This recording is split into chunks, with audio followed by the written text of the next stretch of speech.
Kasusnya ada wadah. Wadahnya ini terbuat dari kaca Pyrex ya. Geometrinya silinder. Si wadah tersebut digunakan untuk menyimpan helium. Nah, ketebalan dari wadahnya setebal R2 dikurangi R1. Jadi R1 itu jari-jari bagian dalam, R2-nya jari-jari bagian luar. Nah, helium ini dia punya, karena helium itu kan ukurannya kecil ya, setelah hidrogen ya, ke golongan 1A itu ada hidrogen, bukan, golongan 2, sorry, Nobel gas ya, He, Ne. Jadi setelah hidrogen itu satu, helium nomor 2-nya. Nah, jadi karena kecil sekali ukuran molekulnya, maka dia mudah sekali untuk berdifusi, walaupun dibatasi atau dibentengi oleh kaca Pyrex gitu ya.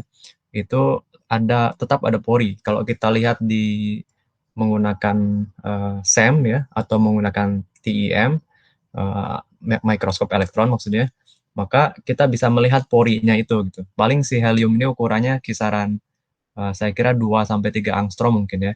Nah, porinya itu lebih besar dari ukuran helium, maka ada kemungkinan si helium itu lolos berdifusi ya, melalui mekanisme difusi keluar dari tabung kaca Pyrex. Nah, kita ingin tahu nih bagaimana konsentrasi dari si helium tersebut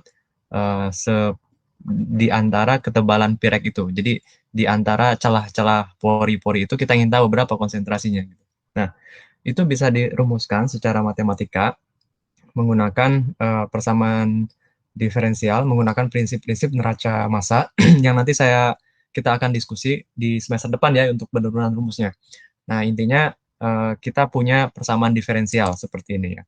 Jadi dCA per dt waktu sama dengan 1 per R dikali dalam kurung DAB dCA per dR ditambah R DAB d kuadrat CA per dR kuadrat. Nah, di sini terlihat jelas bahwa ini adalah problema persamaan diferensial parsial ya. Ada suku waktu T kecil di situ dan ada suku jarak radial R ya, jari-jari. Nah, kita akan menyelesaikan persamaan diferensial parsial ini dengan menggunakan flex PDE. Data-data semua lengkap. Di sini diberikan DAB-nya 2 kali 10 pangkat min 6, kemudian DAB itu konstanta difusinya, Ca1 konsentrasi dari si helium di posisi R1 gitu. Artinya di dalam wadah Pyrex tersebut, wadah tertutup itu gitu yang ada heliumnya. Dia konsentrasinya sebesar 1 kali 10 pangkat min 5 milimol per centimeter kubik. Sementara di luar, di Ca2, di R2, pada posisi dinding bagian luar, itu tentu saja kita bisa anggap si konsentrasi Ca-nya 0, kayak gitu ya, karena pada saat dia berdifusi, keluar, langsung dia dissolve ya, langsung dia terlarut dengan udara luar, kayak gitu. Jadi kita bisa anggap konsentrasinya mendekati 0, kayak gitu. Nah, maka jari-jari R1 5, jari-jari R2 itu 6 cm, dan nilai awal pada saat T sama dengan 0, itu kita anggap di antara R1 dan R2 itu tidak ada sama sekali helium. Jadi pada saat mula-mula, kita anggap konsentrasinya itu 0 di antara R1 dan R2, atau di celah-celah pori-pori tersebut sama sekali tidak ada helium. Kita anggap seperti itu sebagai nilai awal kita ya. Jadi kita sudah punya nilai awalnya ini, nilai batasnya Ca1 dan Ca2 itu sudah tersedia.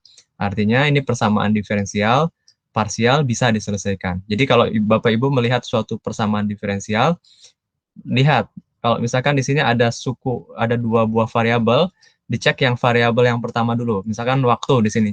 Di sini waktu di sini orde 1. Nah, berarti hanya butuh satu nilai awal atau satu nilai batas. Di sini karena tersedia nilai awal, satu nilai awal berarti. Selesai, bisa diselesaikan maksudnya. Yang kedua, lihat variabel berikutnya. Variabel berikutnya adalah jari-jari, variabel bebasnya. Nah, di sini orde yang tertingginya adalah orde 2, maka dia membutuhkan 2 buah nilai batas. Jadi kalau orde 2 butuh 2, orde 3 butuh 3, dan seterusnya, gitu ya. Sehingga persamaan tersebut bisa diselesaikan dengan data nilai batas dan nilai awal yang tersedia di persoalan kita, begitu ya. Oke, Sekarang kita lihat codingnya. Kalau di mana di MATLAB kan ini bisa diselesaikan dengan menggunakan PDE-PE ya. Di sini kita akan pakai di Flex PDE kita. Nah, gini. Jadi Flex PDE itu nanti dituliskan ini judul. Ada yang masuk lagi sebentar ya. Oke. Yang ini judul difusi helium. Ini bebas saja ya. Kemudian koordinat. Nah, koordinat di sini ada sampai 3 dimensi. Cuman kalau kita lihat di sini kan kita hanya satu dimensi saja ya, hanya ke arah radial saja. Koordinatnya kita pilih silinder. Jadi koordinat itu ada 3 yang didefinisikan oleh Flex PDE. Ada koordinat Cartesius, kemudian ada koordinat silinder, sama koordinat bola gitu ya. Jadi kalau silinder dituliskan silinder 1, kalau Cartesius itu Cartesius ya kalau nggak salah. Dan kalau bola itu sphere ditulisnya. Nah, karena ini satu dimensi, jadi silinder 1. Defaultnya, by default, itu 2 dimensi. Jadi kalau misalkan tidak dituliskan silinder 1, silinder saja misalkan, itu by default dia untuk 2 dimensi. Nah, karena kita mendefinisikan 1, berarti ini hanya satu dimensi saja, yaitu ke arah radial, ke arah R. Oke, di sini variabel. Nah, variabelnya ini harus kita definisikan. Jadi yang warna merah-merah ini itu template ya. Yang warna merah-merah sama yang warna hijau-hijau itu template yang bisa kita ubah-ubah kayak gitu ya. Yang warna hitam itu adalah yang kita tuliskan, yang kita isikan. Nah, jadi variabelnya harus kita definisikan. Apa variabelnya? Di sini kan konsentrasi dari helium ya. Kita misalkan Ca saja. A itu untuk menggantikan helium. Jadi Ca, kemudian di sini ada tulisan threshold. Threshold ini boleh ditulis, boleh tidak. Ini untuk menunjukkan berapa akurasi yang mau kita yang kita inginkan kayak gitu. Jadi misalkan gini, kalau Ca konsentrasi dengan temperatur ya. Temperatur itu kan ordenya bisa puluhan sampai ratusan ya. Kalau konsentrasi untuk helium di sini itu ordenya 0,00 sekian, kecil ya. Nah, maka karena kecil, kita harus buat threshold-nya itu kecil juga gitu, 1 E-5 dalam ini saya pilihnya. Tapi kalau misalkan variabelnya adalah temperatur, dan temperaturnya itu berada dalam rentang katakanlah 100 derajat Celcius sampai 500 derajat Celcius. Nah, berarti kan koma itu nggak terlalu penting ya. 5 angka di belakang koma itu nggak terlalu penting gitu maksudnya. Jadi boleh kita tuliskan threshold-nya itu 0,1 misalkan. Itu artinya nanti si akurasinya bergerak di antara 100,1, 100,2, 100,15 kayak 100,3 kayak gitu. Jadi bedanya hanya 0,01 kalau 10 pangkat min 2. Kalau 10 pangkat min 1 bedanya hanya 0,1 seperti itu ya. Nah, semakin kecil threshold nanti kerja komputer semakin berat gitu karena dia akan mengoptimasinya itu sangat akurat sekali. Tetapi nanti akurasinya bagus gitu. Nah, kalau misalkan threshold yang kita perbesar itu akan memudahkan komputer tapi akurasinya dikorbankan. Nah, lagi-lagi masalah akurasi ini tergantung dari kebutuhan kita kan. Kebutuhan dari variabel kita. Oke, saya lanjutkan ya. Seterusnya ini definition. Definition ini bisa kita tuliskan untuk data-data yang akan dihitung di dalam persamaan diferensial parsialnya.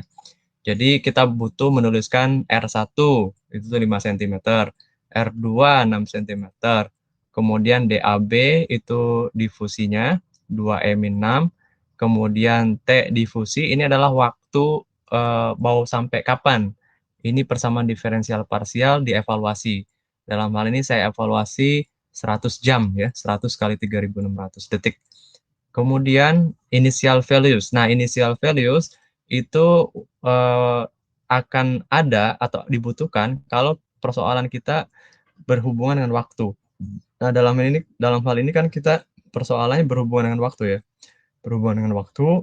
Nah, maka di sini harus dituliskan berapa pada saat mula-mula initial values-nya. Nah, ternyata dalam soal disebutkan mula-mula konsentrasi dari heliumnya itu 0. Seperti itu ya. Kemudian persamaannya. Nah, ini yang paling penting ya. Persamaan diferensialnya bagaimana menuliskannya. Nah, ini kalau di Flex PDE ini sederhana cara menuliskannya. Jadi dia cuman coba kita bandingkan dengan yang saya split aja. Kita bandingkan dengan rumus yang di atasnya. Nah, ini kan rumus kita. Ini rumus kita tuliskan di Flexpedia seperti ini. Jadi yang pertama kita bisa buat seperti ini, tidak dijadikan sama dengan 0, tapi saya dalam dalam penulisan yang sekarang saya buat menjadi sama dengan 0. Jadi kalau dibuat sama dengan 0 berarti dipindahkan ya. Yang 1/R dikali dalam kurung ini dipindahkan ke sebelah kiri, jadi negatif 1/R sama dengan 0 kayak gitu kan. DCA per DT dikurangi 1/R dikali dalam kurung sama dengan 0. Nah, untuk menuliskan DCA per DT, itu nuliskannya tinggal tuliskan DT kecil, kemudian dalam kurung CA, gitu ya. Jadi huruf T itu sudah default-nya untuk turunan si waktu ya, nggak bisa diganti nih. Waktu itu punyanya T kecil, gitu ya. Kalau T besar juga sama, dia akan mendefinisikan itu untuk waktu. Jadi nggak boleh diganti. T untuk waktu. Kemudian CA, kalau CA boleh bebas. Jadi yang sudah didefinisikan itu hanya variabel bebasnya saja ya. Variabel bebas itu seperti T waktu, kemudian R jari-jari, X, Y, Z itu sudah terutama X ya. Y saya kira masih bisa kayaknya. X itu sudah by default, kemudian R juga itu sudah by default. Jadi kita nuliskannya DT dalam kurung CA itu variabel bebasnya. Kemudian variabel terikatnya, sorry. Nah, kalau misalkan yang -1/R ini kita tulis -1/R dikali. Nah, yang berikutnya adalah ini penulisan yang lain sih sebetulnya. Jadi kita bisa menuliskan seperti ini atau bisa juga menuliskannya gini maksud saya. Ini saya tuliskan gini dulu aja ya biar nggak bingung. Jadi ini itu DAB gini, ini sebetulnya gini. Saya copy aja ya.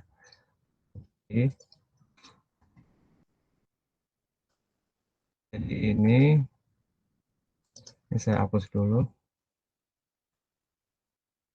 Nah, DAB ini saya perkan ini D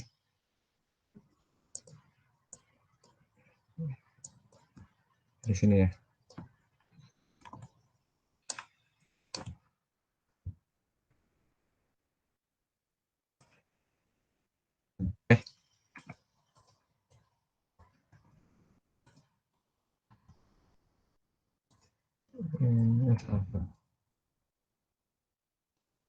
Oke. Ini D, ini BR ya. BR. Sini ada R-nya berarti. Ada R ya dikali DAB, DCA per DR. Oke. Nah, jadi ini kalau saya turunkan ya diuraikan lebih jauh, ini akan menjadi persamaan berikutnya, yaitu DCA per DT sama dengan 1/R bla bla bla ini. Nah, Bapak Ibu boleh menuliskannya dalam dua bentuk ini, sama saja hasilnya nantinya. Boleh dalam bentuk yang pertama, kalau dalam bentuk yang pertama gampang nuliskannya tinggal 1/R seperti yang sekarang tertampil di layar Bapak Ibu. Minus 1/R dikali DR yang di bawahnya dulu, DR dalam kurung ikutin saja R dikali DAB dikali, nah yang ini kan turunan pertama lagi, tulis lagi DR dalam kurung CA, tutup gitu. Nah, kalau mau menuliskan versi berikutnya juga sama saja, tinggal dituliskan mirip seperti yang tadi saya sampaikan gitu ya. Oke, jadi ini persamaan diferensial parsialnya. Nah, sekarang kita definisikan boundariesnya, nilai batasnya. Kalau nilai awal tadi sudah terdefinisi ya, terdefinisi di sini. Belum ya, nilai awal tadi. Nah ini udah, initial values, ini sudah kita definisikan. Nah yang boundariesnya sekarang, nilai batasnya. Nah boundariesnya ini, karena ini satu dimensi, jadi kita lebih mudah ini menuliskannya. Region 1, memang hanya satu region saja ya, hanya satu panjang saja, dari R1 ke R2. Jadi kita mulai start R1, posisi yang R1 itu 0,1 berapa tadi? 0,5 ya, sorry, 5 cm, dan R2 posisi 6 cm. Nah, pada saat kita menuliskan star R1, di sini didefinisikan nilai batasnya. Nilai batasnya adalah pada saat posisi R1 itu CA-nya sama dengan 1 kali 10⁴. Nah, menuliskannya adalah point value. Jadi kalau kita menuliskan point value itu artinya kita menghendaki nilai CA-nya sebesar 10⁴, gitu. Kemudian line to R2. Nah, ini posisi nilai batas berikutnya pada R2. Itu kita punya dalam soal nilai CA-nya adalah 0. Maka kita tuliskan point value CA sama dengan 0. Oke, selesai nilai batas. Kemudian kita definisikan yang waktunya. Time 0 sampai dengan T difusi. T difusi ini yang tadi yang kita sudah definisikan ini. Kita mau evaluasi dari waktu 0 sampai waktu yang keberapa gitu. Boleh langsung angka juga, silakan di sini. Kemudian kita monitor ininya, hasil simulasinya si FlexPDE. Jadi kita monitor sampai dengan T sama dengan end time gitu, sampai ujung, sampai waktu yang terakhir, yaitu yang berapa jam tadi? 100 jam ya, saya tuliskan di sini. Kemudian di sini dituliskan elevation CA from R1 to R2. Itu artinya nanti akan dibuat grafik profil antara CA terhadap jarak. Jadi profil antara konsentrasi terhadap radial, jari-jari R1 sampai dengan R2. Nanti akan dibuatkan plotnya, kemudian gambarnya, kemudian yang plots ini itu untuk kalau yang ini monitors ini dia akan menampilkan gambar pada saat dari waktu sama dengan 0 sampai 100 jam tadi ya. Jadi untuk fungsinya untuk memonitor, bukan nilai akhir. Nah, kalau yang nilai akhirnya itu di plot ini. For T sama dengan end time ya, untuk T sama dengan 100 jam, maka tampilkan harga CA-nya terhadap R1 terhadap radialnya, jarak radialnya R1 sampai R2-nya. Nah, ini data yang akan diperoleh nanti jadi export format CA test. Jadi dalam bentuk file notepad nantinya ya. Nanti kita harus ekstrak ini, pindahkan ke Excel untuk membuat grafik yang lebih bagus. Kalau di notepad kan nggak bisa dibuat grafik ya. FlexPDE nanti menampilkan gambarnya. Tapi gambar yang di FlexPDE itu terlalu kecil biasanya ukuran fontnya itu, jadi nggak jelas. Nah, biasanya kalau saya memindahkan data dari notepad-nya, pindahkan ke Excel, nanti dibuat lagi grafiknya. Nah, ini untuk history. Kalau yang ini, yang plot forte sama dengan end time ini gambar pada saat waktu yang terakhir. Nah, kalau history, dia akan menampilkan profil sepanjang waktu dari 0 sampai dengan 100 jam tadi. Jadi, kita tampilkan harga konsentrasi dari helium pada posisi 5,5 cm. Jadi, persis di tengah-tengah dinding kaca Pyrex tadi. Kita ingin tahu konsentrasinya. Oke, sudah selesai. Sekarang kita coba running dulu ya. Nanti setelah ini Bapak Ibu boleh coba. Kita coba running. File FlexPDE-nya udah kelihatan kan ya? Udah, Pak. Udah. Nah ya. Oke, yang ini, yang difusi helium ini saya running. Nah, kelihatan ya, yang ini kan kecil sekali. Ini konsentrasi A. Kemudian ini adalah ketebalan Pyrex-nya dari R5 cm pada posisi R5 cm sampai dengan R6 cm. Tebalnya kan cuma 1 cm ya, tebal kaca Pyrex-nya. Nah, kita lihat yang berarti yang posisi R5 cm ini posisi dinding bagian dalam ya. Dia konsentrasinya masih tinggi, 10⁻⁵, ya, 1 kali 10⁻⁵. Kemudian semakin mendekati posisi luar, dia konsentrasinya semakin menurun, semakin menurun, semakin menurun. Ya, artinya berarti kan si helium tadi memang berdifusi kayak gitu. Ada helium yang bocor keluar gitu ya. Sampai di ujung sini karena kecil yang kan di ujung luar itu langsung larut, langsung hilang kayak gitu. Maka di sini dianggap 0. Ada sebetulnya. Begitu. Nah, kalau kita lihat konsentrasi dari profil konsentrasi helium terhadap waktu, Kita lihat ya profil konsentrasi terhadap waktunya selama 100 jam tadi. Jadi di sini kita lihat bahwa apa namanya, si konsentrasi A pada posisi ini posisinya ya di tengah-tengah 5,5. Tadi ada yang masuk ya. Ya. Nah, posisi 5,5 di sini di tengah-tengah kaca Pyrex yang kita ingin tahu konsentrasinya berapa sepanjang waktu. Di awal-awal tuh masih nol, nggak ada. Karena helium belum ada helium pada mula-mula itu, belum bocor lah ceritanya. Belum berdifusi si heliumnya. Seiring dengan waktu, maka dia bertambah heliumnya di tengah-tengah tersebut sampai akhirnya dia mencapai konsentrasi stabil di sini ya. Kira-kira di kisaran 47 mungkin ya atau 48. Ya 48 kali 10 pangkat min 7 kayak gitu ya. Nah, ini sama dengan yang di sini. Jadi di sini posisi di tengah-tengah 5,5 ini. Kalau saya tarik garis ke sini ya di kisaran 4,8-an kayak gitu ya. Seperti itu. Oke, sekarang coba Bapak Ibu silahkan diketikkan apa yang tadi sudah saya sampaikan ya, biar ketahuan salahnya di mana nantinya kalau misalkan ngetik. Oke, saya akan tunjukkan programnya. Saya akan berikan waktu beberapa menit ya.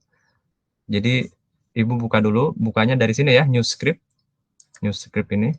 Kemudian ditulis namanya dulu, misalkan difusi ya. Oke, kemudian save. Nah, ini nanti muncul template seperti ini. Ya. Tadi ada yang masuk lagi ya. Oke. Jadi muncul template seperti ini, title bla bla bla seperti ini ya. Nah, yang new problemnya ganti dengan judul difusi helium, koordinatnya ganti dengan apa? Ini kan Cartesian 2, pakai silinder 1. Cartesian 2 itu berarti dia 2 dimensi. Variabelnya ganti dengan CA, definitionnya dibuka. Yang ini kan ada tanda apa? Tanda seru. Tanda serunya dibuka. Nah, kalau dikasih tanda seru itu nggak akan dibaca. Sama seperti MATLAB ya. Kalau MATLAB kan pakai persen. Kalau pakai persen dia akan tidak terbaca. Tapi kalau dibuka dia terbaca. Jadi ini dibuka. Yang initial values juga dibuka. Gitu. Kemudian ini dihapus, berarti persamaannya diganti dengan yang tadi. Constraint nggak perlu, boundaries ini ada, region 1 ada. Yang ini dihapus saja, sesuaikan dengan yang punya saya tadi. Time to, nah ini karena kita sedang mengevaluasi kondisi tak tunak atau kondisi dinamik, maka ini kita buka juga. Ini kita buka. Oke. Nah, ini bisa kita hapus konturnya ini ya. Kita nggak pakai kontur karena satu dimensi saja. Oke, silakan Bapak Ibu mencobanya. Atau kalau sambil bertanya boleh, kita bisa diskusi.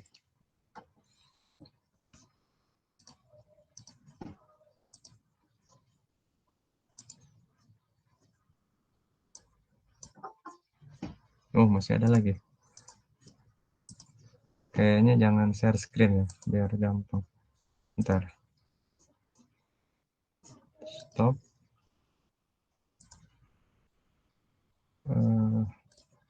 Presentasi. Salah.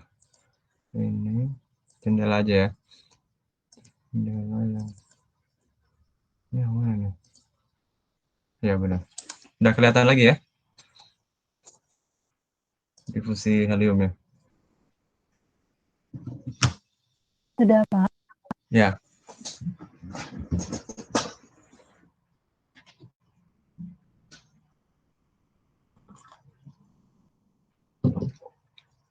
Maaf Pak Teguh, mulainya dari new script kemudian save file gitu ya Pak?